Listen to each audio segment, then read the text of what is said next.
চলতি বছর পবিত্র হজ পালন করতে গিয়ে সৌদি আরবে এখন পর্যন্ত ২৮ জন বাংলাদেশি হজযাত্রী প্রাণ হারিয়েছেন। নিহতদের মধ্যে ১৯ জন পুরুষ এবং ৯ জন নারী রয়েছেন। এদের প্রায় সবাই বার্ধক্যজনিত ও বিভিন্ন প্রাকৃতিক কারণে মারা গেছেন।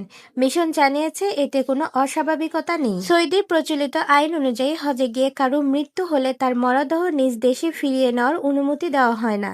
তাই পরিবারের আপত্তি থাকলেও তাদের মরদেহ সৌদি আরবেই দাফন করা হয়। হজে যাওয়ার আবেদনপত্র বা ফর্ম পূরণ করার সময় প্রত্যেক হজযাত্রীকে একটি ঘোষণাপত্রে স্বাক্ষর করতে হয়। সেখানে তারা লিখিত সম্মতি দেন যে সৌদি আরবে মৃত্যু হলে পরিবার কোনো আপত্তি করতে পারবে না এবং মরদেহ সেখানেই দাফন করা হবে।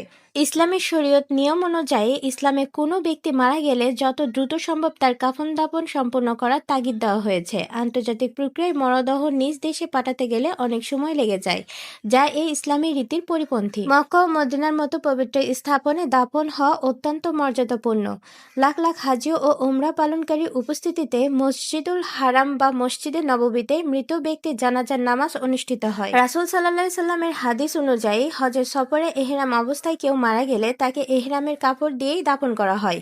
বিশ্বাস করা হয় যে কিয়ামতের দিন ওই ব্যক্তি এহরাম পরিহিত অবস্থায় লাব্বাইক বা তালবিয়া পাঠ করতে করতে আল্লাহর দরবারে হাজির হবে। হজে মৃত ব্যক্তিদের গোসল, কাফন, ফ্রিজারে ভ্যানে লাশ বহন এবং দাফনের যাবতীয় খরচ সৌদি সরকার নিজস্ব ব্যবস্থাপনায় সম্পূর্ণ বিনামূল্যে করে থাকে।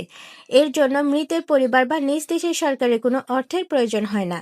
মক্কায় মারা গেলে সাধারণত জানাজা শেষে সারায়াক নামক কবরস্থানে দাফন করা হয়। আপনার যদি কোনো নির্দিষ্ট আত্মীয় বা পরিচিত ব্যক্তি সম্পর্কে জানার থাকে তবে তাদের নাম বা পাসপোর্ট নম্বর দিয়ে সরকারি হজ ম্যানেজমেন্ট পোর্টাল এর যোগাযোগ করতে পারেন।